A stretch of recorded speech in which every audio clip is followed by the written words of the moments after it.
I'm flying to the moon. Hello and welcome back to Here Impact, the show that celebrates the lives of women in science, the women that not only broke glass ceilings but also shattered them with their microscope, their lab coats, and a lot of courage.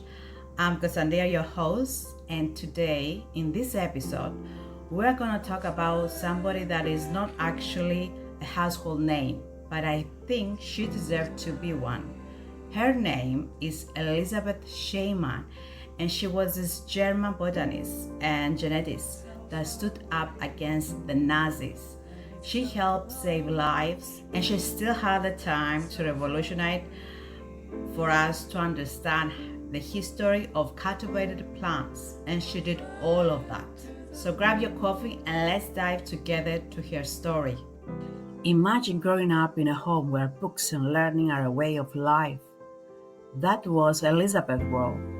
Born on August 15, 1881, in the town of Velling, now known as Viljandi in Estonia, back when it was a part of the Russian Empire, she was surrounded by learning from day one. Her father, Theodor Schiemann, was a respected historian, so you can bet that dinner conversations often revolve around ideas and big questions. When she was around 6 years old, her family moved to Berlin, and that move was like opening a door to endless possibilities. Even as a young girl, Elizabeth dreamed big, even though it wasn't common for women to be encouraged in academia back then.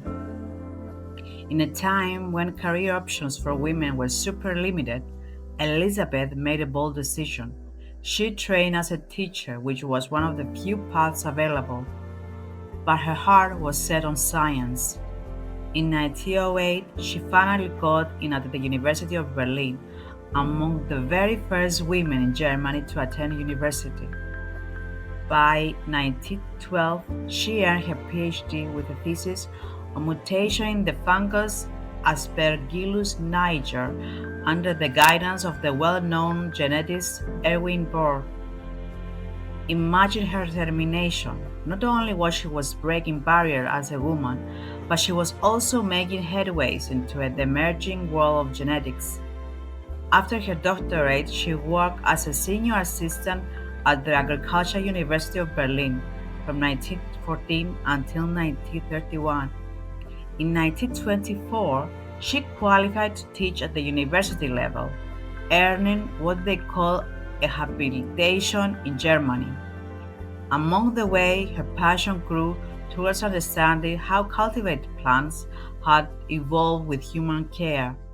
Her book, Origins of Cultivated Plants, published in 1932, became a classic reference that connected the dots between history, botany, and human ingenuity. When the Nazis came to power, Elizabeth didn't keep quiet.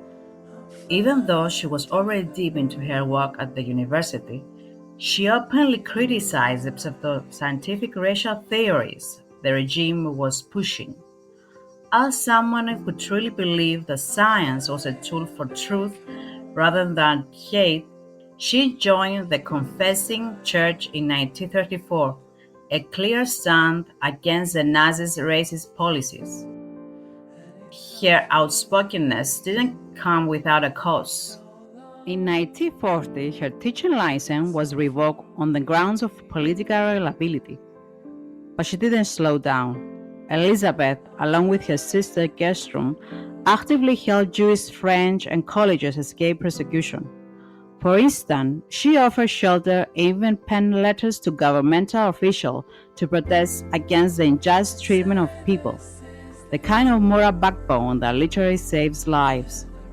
And she maintained a close friendship with the famous physicist Lise Meitner, who had to flee Germany in 1938, proving that integrity in science and humanity can go hand in hand. Even after the war, Elizabeth's drive didn't let her rest. In 1943, she took charge of the crop history department at the Kaiser Wilhelm Institute for Cultivated Plant Research in Vienna. and demanding role where she continued her pioneer work in understanding the origins and evolution of crops. And then, after the war, she returned to her beloved Berlin, receiving a professorship at Berlin University in 1946. She lectured on genetics and crop history until 1949, and even after her retirement in 1956, she kept on researching and writing because some sparks never fade. Her extraordinary contributions were eventually recognized with several prestigious awards. Among these were the Officer's Cross of the Order of Merit of the Federal Republic of Germany and membership in the Leopoldina, Germany's National Academy of Sciences. And just when you think her story couldn't get any more inspiring, in 2014, Yad Vasman honored her as Righteous Among the Nations for her brave actions during the Holocaust. By the time Elisabeth passed away on January 3, 1972 in Berlin, her legacy was cemented as a fearless scientist whose commitment to truth and justice continues to light the way for future generations. So, what do we learn about the story of Elisabeth Schiemann? For me, it's actually a reminder of what science is. It's not about experiments, about publishing papers. It's about having the courage to do the right thing, even if the world around you fall apart. At the end, Elisabeth didn't just study the evolution of cultivated plant.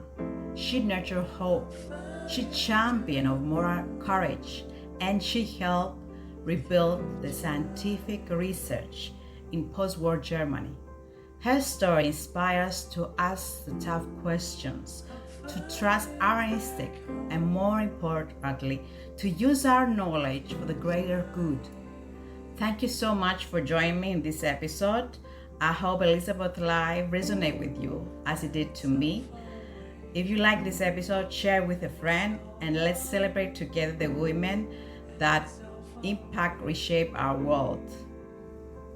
Until next time, stay curious, stay kind, and more importantly, stay making your own paint the world. I'm flying to